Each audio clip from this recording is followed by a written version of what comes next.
చూస్ country delight, live better. ఇప్పుడే country delight app ని download చేసుకోండి. నమస్తే, నేను విజయ్. పాకిస్తాన్ మీద గెలిచిన తర్వాత ఇండియా ఏషియా కప్ని తీసుకోలేదు. ఎందుకంటే పాకిస్తాన్కి సంబంధించినటువంటి మంత్రి ఏషియా క్రికెట్ కౌన్సిల్ ప్రెసిడెంట్గా ఉన్నటువంటి నఖ్వీ చేతుల మీదుగా ఈ కప్ను అందుకోవడం తమకు ఇష్టం లేదంటూ మన టీం నిరాకరించింది. ఒకవేళ ఇండియా కప్ తీసుకోకుండా సైలెంట్గా ఉండడం వల్ల ఏదైనా చర్యలు ఏమైనా ఉండే అవకాశం ఉంటుందా? పాకిస్తాన్ మినిస్టర్ నఖ్వీ ఆ కప్పును నేరుగా తనతో పాటు హోటల్ రూమ్కి తీసుకెళ్లడం కరెక్టా కాదా? దీని గురించి డిస్కస్ చేద్దాం. మనతో పాటున్నారు సీనియర్ స్పోర్ట్స్ అనలిస్ట్ చంద్రశేఖర్ గారు. చంద్రశేఖర్ గారు, మనం అనుకున్న విధంగానే ఇండియా ఒక హోరాహోరీ మ్యాచ్లో పాకిస్తాన్ని మట్టి కరిపించింది. సో మీరేమంటారు? ద రియల్ ఫైనల్స్ అంటే క్రికెట్ ఫ్యాన్స్ కావాల్సినటువంటి మజానైతే అందించగలిగింది. Of course really thanks to our own Tilak Varma. అద్భుతమైనటువంటి ఇన్నింగ్స్ ఆడాడు. ప్రతి భారతీయ హృదయం ఉప్పొంగేటువంటి విధంగా చేశారు. ఇక ఆఫ్ ద ఫీల్డ్ జరిగినటువంటి మొత్తం కాంట్రవర్సీ గురించి డిస్కస్ చేద్దాం. సో ఫస్ట్ నుంచి కూడా ఎంటైర్ ఏషియా కప్ స్టార్ట్ అయినప్పటి నుంచి కూడా పాకిస్తాన్తో ఫస్ట్ మ్యాచ్, ఆ తర్వాత సెకండ్ మ్యాచ్, ఇప్పుడు ఫైనల్గా థర్డ్ మ్యాచ్ అండ్ ఫైనల్ మ్యాచ్లో గెలిచిన తరువాత కూడా మన వాళ్ళు ఎవరైతే పాకిస్తాన్ మినిస్టర్ చేతుల మీదుగా ఆ కప్పును తీసుకోవడం ఇష్టం లేదంటూ బాయ్కాట్ చేశారు. జనరల్గా ఇలాంటి ఇన్సిడెంట్స్ ఎప్పుడైనా జరిగాయా? దీని మీద ఏమైనా చర్యలు ఉండే అవకాశం ఉందా? ఐసీసీ ఏం చెప్తుంది? ఐసీసీ నిబంధనలు ఎలా ఉన్నాయి? ఇండియా పాకిస్తాన్కి ఏ రకమైనటువంటి రాజకీయపరమైనటువంటి సంబంధాలు కొనసాగట్లేదు. చాలా ఉద్రిక్తమైనటువంటి వాతావరణం నెలకొన్నటువంటి సందర్భం. అసలు ఇండియా పాకిస్తాన్ మ్యాచ్ల్ని బహిష్కరిస్తే బాగుండు అని ప్రతి భారతీయుడు కోరుకున్నటువంటి సందర్భం. సో కాబట్టి అంటే nobody is ready to accept that. అట్లాంటి పరిస్థితుల్లో మనం పాకిస్తాన్ మీద గెలిస్తే చాలు ఆన్ ద ఫీల్డ్ అనేటువంటి పరిస్థితి ఉన్నటువంటి సందర్భంలో నిన్న ఆ కప్పుని అతని చేతి మీదుగా నఖ్వీ కేవలం అతను క్రికెట్ కి సంబంధించినటువంటి వ్యక్తి కాదు. ఇక్కడ మనం గమనించాల్సినటువంటిది, నఖ్వీ కనుక ఒకవేళ ఓన్లీ క్రికెటింగ్ ఆపరేషన్స్ కి సంబంధించిన వాడే కనుక అయ్యేట్లయితే దాన్ని తిరస్కరిస్తే, కేవలం పాకిస్తానీ అనేటువంటి పదాన్ని చూపించి కనుక కప్పు తీసుకోకుండా ఉండేట్లయితే మాత్రం అది కొంచెం కాంట్రవర్సీ అవుతుంది. ఐసీసీ ఏదైనా ఇంటర్వ్యూన్ అయ్యేటువంటి అవకాశం ఉంటుంది. బట్ ఇక్కడ Naqvi is himself Pakistan complete direct political దీంట్లో ఉన్నటువంటి వాడు, మంత్రి. సో కాబట్టి ఒక రాజకీయ పరమైనటువంటి వ్యక్తి చేతుల మీదుగా రాజకీయ సంబంధాలు సరిగా లేనటువంటి ఈ సందర్భంలో అతని చేతుల మీదుగా తీసుకోవటం అనేటువంటిది ఏమాత్రము హర్షణీయం కాదు. ఇంకొకటి ఏంటంటే, ఒకవేళ గమనించినట్లయితే ఎస్ అఫ్ కోర్స్ నేను కొంచెం ప్రొవోక్ చేశాను, కరెక్టే. ఫర్ ఆఫ్ ది మూమెంట్ ఆ రకమైనటువంటి ఎమోషన్స్ తోటి నేను అగ్రెసివ్ గా చేశాను అంటే కనుక, నఖ్వీ అక్కడ ఒక పెద్ద మనిషిగా ఉండి పోడియం మీద మన తిలక్ వర్మ కానీ లేకపోతే కనుక అభిషేక్ శర్మ వీళ్ళు ట్రోఫీలు తీసుకుని ఇండివిజువల్ మెడల్స్ తీసుకుని వచ్చినప్పుడు అతను కనీసం అప్రిషియేట్ చేయాలి, చప్పట్లు కొట్టాలి. ఆ రకమైనటువంటి అభినందనని తెలియజేసి ఒక హుందాగా కనుక బిహేవ్ చేసి ఉంటే అప్పుడు కొంచెం ఇది కాంట్రవర్సీ. అంటే వాళ్ళ నుంచి ఆ రకమైనటువంటి అభినందనలు ఉన్నప్పుడు మీరు ఎందుకు ఇంత కఠినంగా వ్యవహరించారనేటువంటి క్వశ్చన్ రైజ్ అవుతుంది. బట్ ఇక్కడ మీరు గమనించాల్సినటువంటిది, నఖ్వీ కూడా చాలా ముభావంగా ఉన్నాడే కానీ మన వాళ్ళని ఏమాత్రం అప్రిషియేట్ చేయలేదు. సో అంటే it is nothing but vice versa. నువ్వెలా నన్ను ట్రీట్ చేస్తావో నేను కూడా అలాగే ట్రీట్ చేస్తాను అనేటువంటి విధంగా నిన్నటి ఇన్సిడెంట్ జరిగిందే కానీ దాన్ని మనం పెద్దగా భూతద్దంలో చూపించాల్సినటువంటి అవసరం లేదు. మోరోవర్, గెలిచిన దానికన్నా కూడా ప్రతి భారతీయుడు మనం అతని చేతుల మీదుగా కప్పు తీసుకోకపోవటం వల్లనే ఎక్కువ ఆనందాన్ని పొందారు. నిజమైనటువంటి ఆ పెహల్గాం దాడికి బదులిచ్చారు. అంటే సింధూర్ 1 కన్నా కూడా ఇది ఇంకా అద్భుతమైనటువంటి చర్య, ప్రత్యక్షంగా చేసినటువంటి చర్య అనేటువంటి ఉద్దేశంతో ప్రతి భారతీయుడు, క్రికెట్ కి సంబంధం లేనటువంటి వ్యక్తి కూడా ఆనందించినటువంటి క్షణం అది. ఓవైపు సోషల్ మీడియాలో కూడా వైరల్ అవుతుంది.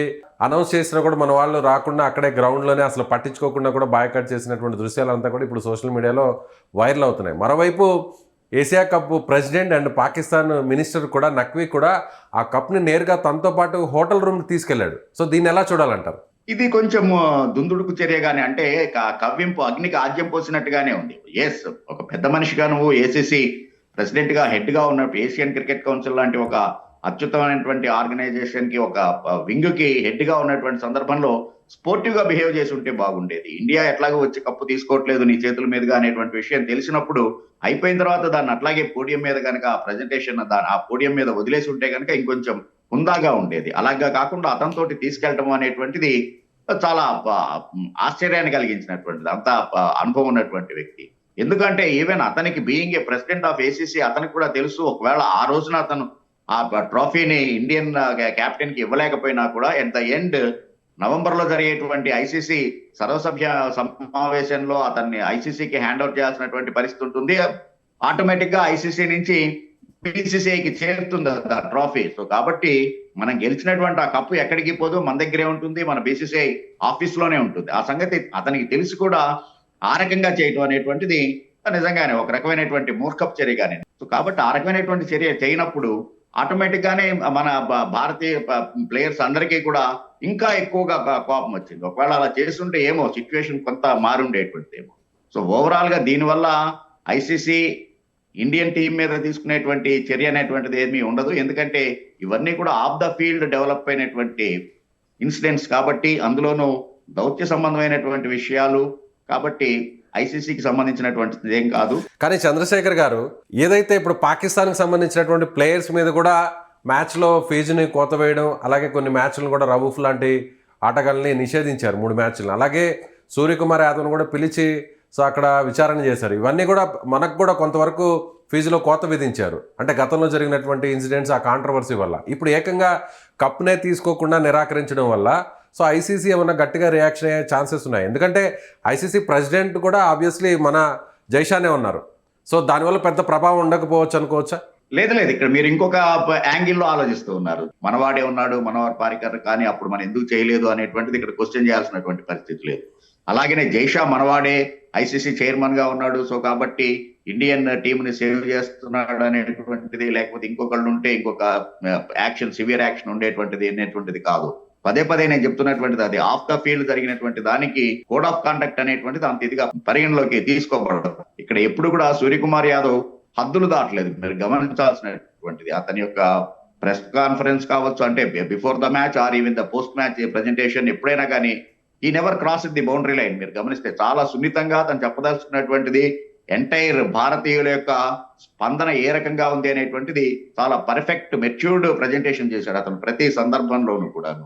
రవూఫ్ లాగా ఒక విపరీతమైనటువంటి సిగ్నల్స్ ఇవ్వటం కానీ, బౌండరీల దగ్గర నిలబడి సౌజ్ఞలు చేయటం లాంటివి ఎప్పుడు కూడా చేయలేదు అతను.